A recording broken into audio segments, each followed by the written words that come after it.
Serial शौर्य और अनोखी की कहानी में आज के एपिसोड में अनोखी भागकर उसकी फ्रेंड के कहने पर शौर्य के पीछे से हक करती है और उससे अपनी गलतियों की माफ़ी मांगती है और कहती है कि मैं आपके बिना कभी भी अकेले नहीं रह सकती, मुझे माफ़ कर दो। और मैं अब ये जो हमेशा टॉप करती है वो लड़की इस बार प्यार के इसके एग्ज़ाम में नहीं हार सकती और वो उससे कहती है कि मुझे एक बार फिर से पीएस मौका दे दो। और वो उसे वापस से उसे गले लगाता है और कहता है कि तुम देखो तो सही कार्ड, क्या तुम नहीं रह सकते तो क्या मैं तुम्हारे बिना रह सकता हूँ। और उस कार्ड पर अनोखी का और शौर्य का नाम लिखा होता है और 25 जून को उन दोनों की ही शादी है। अनोखी ये देखकर खुश हो जाती है। सभी घर वाले वहाँ आते हैं और अनोखी उनसे भी कंप्लेन करती है कि आप लोग ऐसे कैसे कर सकते हैं। तभी अनोखी सबसे कंप्लेन करती है। सभी कहते हैं हमें बुरा तो लग रहा था लेकिन शौर्य के प्यार के लिए हमें सब करना पड़ा।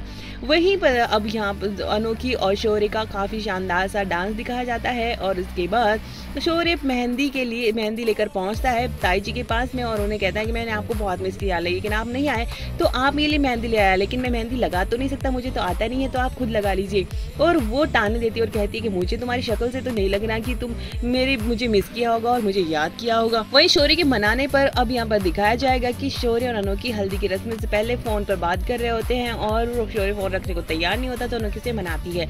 और उसके बाद यहाँ पर शौर्य जब हल्दी की रस्म आती है तो आस्था देवी के सामने उससे पहले लगा देती है हल्दी शौर्य को और ये देखकर देवी को बहुत बुरा लगता है और वो उसे लगता है कि अब तो मेरे सारे हक छीन लिए गए हैं। तो आस्था भी उसकी परवाह नहीं करती और उसे अपने बेटे को हल्दी लगा देती है। और तभी वहाँ पर पहुँचता है बबली का हस्बैंड और वो तमाशा शुरू करने की कोशिश करता है। तभी अनोखी कहती है आपको बुलाया किसने? और अनोखी के बाबा कहते हैं कि मैंने उसे बुलाया है और अब देखना है कि अनोखी के बाबा उसका क्या हाल करते हैं। तो वहीं पर हल्दी की रस्म में देवी अब नई प्लानिंग करने की कोशिश करेगी कि मेरे हाथों से तो शौर्य चला जाएगा, अगर मैं ऐसे ही बेटी देखती रही तो वो शगुन के साथ मिलकर कुछ ऐसा ड्रामा करने की कोशिश करने वाली है जिससे कि अब शादी में कोई ना कोई ड्रामा जरूर होगा।